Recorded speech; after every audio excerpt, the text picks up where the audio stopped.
Muito bem, e vamos para o terceiro tipo de reações de adição. Agora nós vamos estudar a chamada hidroalogenação. Hidroalogenação é simplesmente a adição de aletos de hidrogênio. Aletos de hidrogênio que tem a fórmula geral que nós consideramos como HX. Então, na fórmula HX, X são os halogênios cloro, bromo ou iodo. Então, a halogenação, ou a hidroalogenação, é a adição de aletos de hidrogênio a ligação dupla ou ligação tripla entre carbonos. Assim como na halogenação, os principais aletos orgânicos considerados são cloro, bromo e iodo. Extremamente difícil aparecerem reações com adição de HF, da mesma forma que era bem difícil aparecer reações de adição com F2, já que o flúor é bastante reativo. Então, o esquema básico aí da reação de adição, nós vamos considerar mais uma vez quebra de ligação π. Aí vai quebrar uma ligação π aqui entre carbonos. Assim que quebrar essa ligação π entre carbonos, um hidrogênio vai entrar em um carbono e o halogênio entra em outro carbono. Aí nós temos a transformação de um alceno em um aleto orgânico. Agora, esse aleto orgânico, ele tem um hidrogênio, ou recebeu a adição de um hidrogênio e também de um halogênio, que nós vamos colocar como a fórmula X. Então, é basicamente assim que acontece essa reação. Bom, por ser uma reação de adição, tem semelhança com a halogenação e também tem semelhança com a adição de hidrogênio. Coloquei como observação 1, acho que vale a pena vocês pelo menos terem uma ideia de como que funciona o mecanismo desta reação, até para fazer sentido a chamada regra de Markov-Nikov. Então, esse mecanismo tem basicamente duas etapas, a primeira etapa lenta e a segunda etapa rápida. Aqui nós temos um halogênio, e esse halogênio, como ele é mais eletronegativo que o hidrogênio, ele vai ficar com uma carga parcial negativa, já que é uma molécula polar, O hidrogênio fica com uma carga parcial positiva. Aí esse par de elétrons π que está aqui vai funcionar como uma base de Lewis. É um nucleófilo, Esse par de elétrons π vem aqui e é doado para o hidrogênio. Essa ligação hidrogênio-halogênio é rompida e esse par de elétrons fica com o halogênio. Observe que o halogênio tem 2, 4, 6 elétrons. Agora ele vai ficar com 2, 4, 6, 8 elétrons. E aí o hidrogênio é adicionado ao carbono, Aí nós vamos ter uma nova ligação carbono aqui, hidrogênio. Então vou colocar o hidrogênio aqui de preto. E aí esse carbono que está aqui, esse da direita, ele vai ficar com apenas 3 ligações. Ele fica com uma carga positiva, além de liberar, nesse caso, o aleto orgânico. Aquele carbono que está ali, com apenas 3 ligações, e carregado positivamente, nós chamamos esse carbono de carbocátion. Daqui a pouco nós vamos discutir como é que fica a estabilidade, relativa de carbocátions. Então, carbocátions são carbonos que têm apenas 3 ligações. E esses carbocátions, não se esqueça, são espécies deficientes de elétrons. Então, eles podem receber aí pares de elétrons em uma reação. Então, eles funcionam, nesse caso, como um ácido de Lewis. Então, vou deixar só essa carga positiva aqui dentro do carbono em evidência. Na próxima etapa, acontece mais uma vez uma reação ácido-base, Agora, nessa reação ácido-base, aqui nesse outro carbono já tem o hidrogênio, Já aparece aí o hidrogênio que foi adicionado. Esse carbono que está aqui, ele está carregado positivamente, então agora ele vai funcionar aí bem como um ácido de Lewis. Então, agora o íon, o halogênio, vai doar um par de elétrons, formar uma ligação coordenada. Aí nós vamos ter a formação, do aleto orgânico. Então, em um carbono entrou o hidrogênio e em outro carbono entrou o aleto orgânico. E essa segunda etapa é uma etapa rápida. Lembrando que a gente estudou na cinética, São duas etapas. A etapa lenta é aquela etapa que tem maior energia de ativação.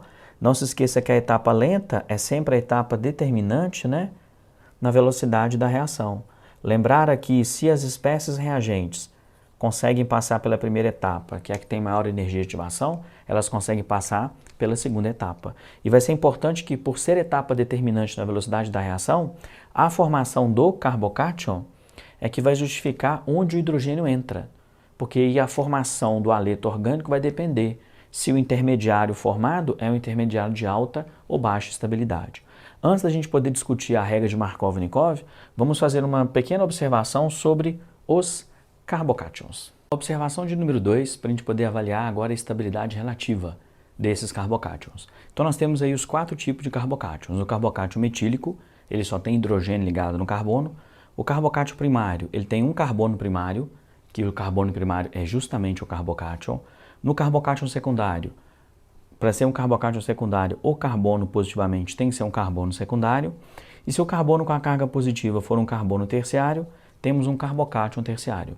Então o primeiro carbocátion é o carbono metílico.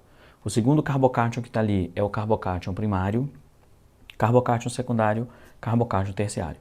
Vamos considerar que R é um grupo alquil. Então o R que aparece ali é um grupo alquil. Lembrar que grupo alquil são aqueles grupos que apresentam apenas carbono e hidrogênio. Então dá para a gente perceber que no carbocátion metílico, só os hidrogênios não vão conseguir doar densidade eletrônica para poder estabilizar a carga positiva do carbono. Já no carbocátion primário, temos o efeito indutivo doador de elétron de um grupo alquil. No carbocátion secundário, são 2 grupos alquil doando densidade eletrônica. Se esses grupos doam densidade eletrônica, significa dizer que essa carga positiva, ela começa a ficar uma carga positiva menos intensa. E isso leva à formação de um carbocátion mais estável. Por isso que o carbocátion mais estável é o carbocátion terciário. Porque aí são 3 grupos doadores de densidade eletrônica que doam densidade eletrônica para o carbono. Significa dizer que esse carbono dos 4 é o que tem uma carga positiva menos intensa, já que ele recebe muita densidade eletrônica dos grupos que estão ligados a ele. Então vamos dizer que esse carbono que está aqui, que é esse carbocátion, né?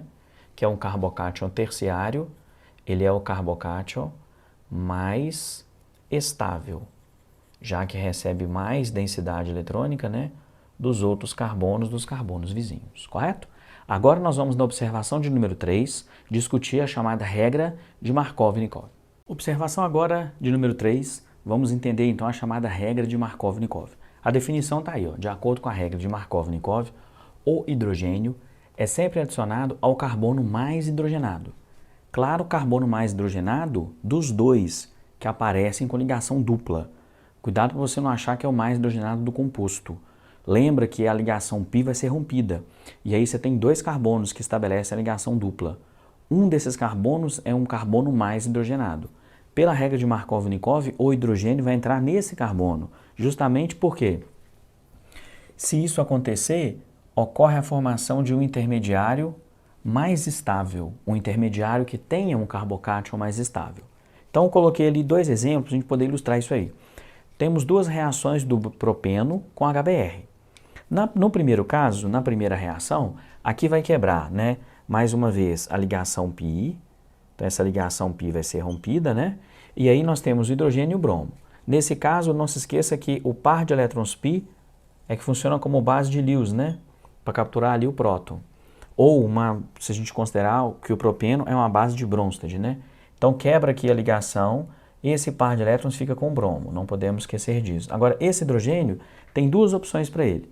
Ou ele entra no carbono da esquerda, que é o carbono mais hidrogenado, ou o carbono da direita, que é o menos hidrogenado.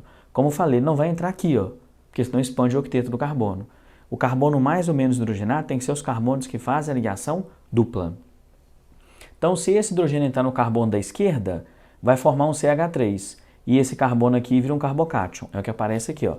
CH3, aí esse carbono central é um carbono, né, secundário, ele é o carbocátion. Então observe que se o hidrogênio entrar no carbono da esquerda, isso leva à formação desse carbocátion, que é um carbocátion secundário. Além de formar o carbocátion secundário, ocorre a formação do íon brometo, né?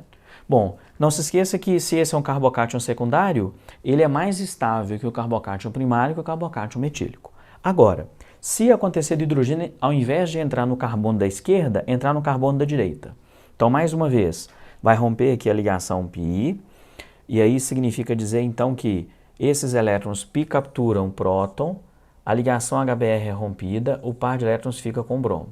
Agora nós vamos considerar que esse hidrogênio entra no carbono da direita, que é o menos hidrogenado.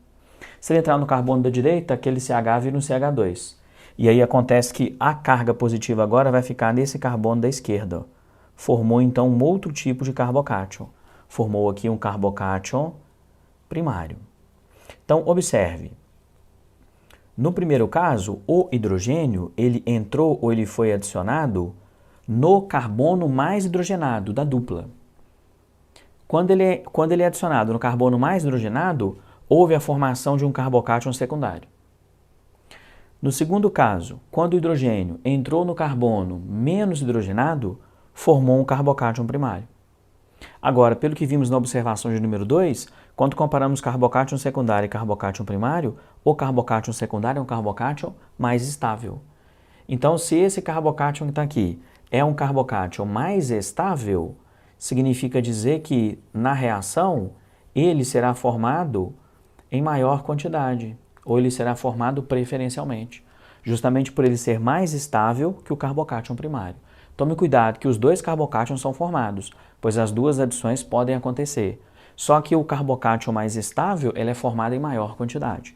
Sendo assim, se esse carbocátion mais estável é formado em maior quantidade, a próxima etapa da reação, o bromo ia fazer uma ligação covalente coordenada com o carbocátion. Então ia doar o par de elétrons e levar à formação desse composto. Esse composto tem o bromo nesse carbono. Então a gente costuma dizer que ele é o produto principal da reação. Ele é o produto principal porque, para chegar nesse produto principal, o hidrogênio foi adicionado no carbono mais hidrogenado para poder formar um intermediário, que é um carbocátion mais estável. Então ele é o principal. No de baixo, forma o primário, só que o primário é menos estável que o carbocátion secundário. Então depois que o brometo for adicionado naquele carbono da extremidade, aí vai ficar um bromo aqui, ó. Então esse a gente costuma dizer que é um produto secundário. Então, isso é para você ter uma ideia que essas regras que a gente estuda ao longo da química orgânica, todas têm justificativa. Claro que algumas justificativas são bem complexas, tem que estudar muito o mecanismo e foge um pouco da ideia da prova, né? Do Enem ou de outros vestibulares. Mas essa parte de carbocátion eu fiz questão de discutir porque precisaremos disso nas substituições eletrofílicas, né? Saber o que é um carbocátion. Então, para fechar, regra de Markov-Nikov, o que você vai precisar da prova? Você não vai precisar de explicar o mecanismo é para você entender de onde vem. Quando for uma adição de ácidos, né, HX, o hidrogênio tem que entrar sempre no carbono mais hidrogenado. Portanto, agora a última observação, que é a observação de número 4, para a gente poder fechar a chamada hidroalogenação, pode acontecer, no caso específico da adição de HBr, a chamada regra anti-Markov-Nikov. Se, além do alceno e do ácido, aparecer no meio um catalisador, só que esse catalisador, ele é um catalisador que tem a presença de espécies radicalares, nesse caso um peróxido.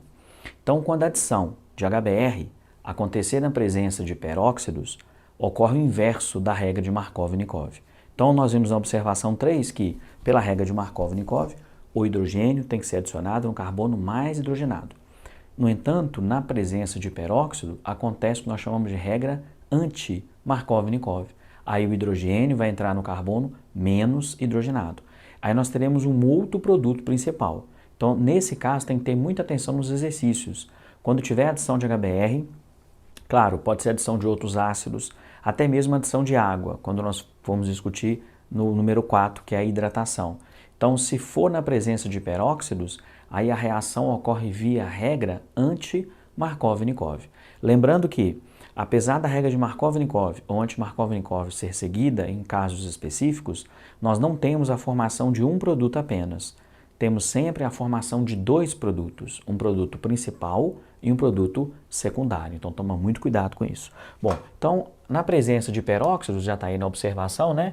A adição de HBr, que é a que eu estou usando como exemplo, ocorre de acordo com a regra anti-Markov-Nikov, que alguns livros costumam chamar de regra de Karash. Quer dizer, o hidrogênio ele é adicionado agora no carbono menos hidrogenado.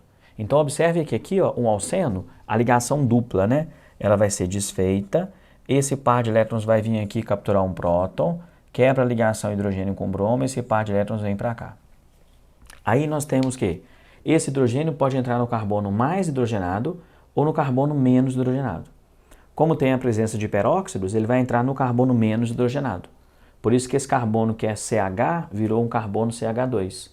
Eu não coloquei aqui o mecanismo, né? E aí esse CH2 que está aqui que recebeu o carbono. Aí nós temos o bromo propano, né, como produto principal. E aí o produto secundário seria o 2-bromo propano. Então toma bastante cuidado.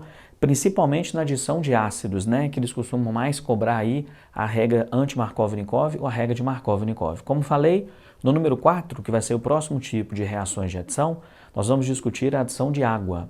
E na adição de água tem que ter adição de um hidrogênio e adição de um grupo hidroxila. Então, na hidratação, a regra de Markov-Nikov também é obedecida, correto? Bom, fechamos aqui, gente, o terceiro tipo de adição, que são as reações de hidroalogenação.